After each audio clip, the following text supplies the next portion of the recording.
వెనిజువేలాపై దాడి చేసి ఆ దేశ అధ్యక్షుడిని అరెస్ట్ చేయడం, వెనిజువేలాను అమెరికా పరిపించాలనుకోవడం వెనుక అసలు ఉద్దేశం ఏంటి? దీనికి ఒకే ఒక్క వాదన వినిపిస్తోంది. దక్షిణ అమెరికా దేశమైన వెనిజువేలాలో ఉన్న చమురు, గ్యాస్, గోల్డ్ నిల్వలపై అగ్రరాజ్యం అమెరికా కన్నేసింది. వెనిజువేలాలో ఏకంగా 303 బిలియన్ బ్యారెళ్ల చమురు నిల్వలున్నాయి.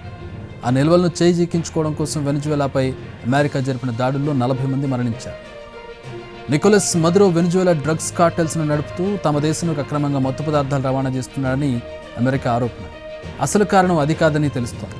వెనిజువేలాలో విస్తారమైన చమురు, గ్యాస్ నిక్షేపాలతో పాటు బంగారు నిల్వలున్నాయి. ప్రపంచంలోనే అత్యధిక చమురు నిల్వలున్న దేశాల్లో వెనిజువేలా ఒకటి.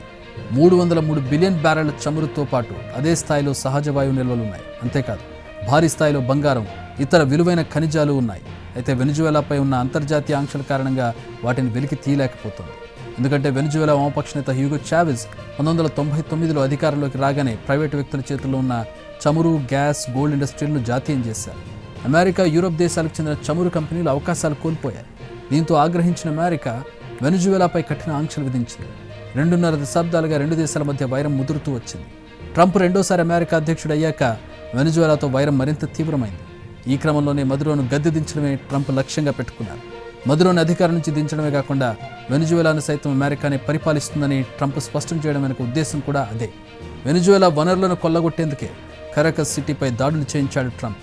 వెనిజువేలా జాతీయం చేసిన తమ చమురు కంపెనీలను తిరిగి తీసుకుంటామని అమెరికా అధ్యక్షుడు వాన్స్ ప్రకటించడం వెనుక ఉద్దేశం కూడా ఏంటో స్పష్టమవుతూనే ఉంది.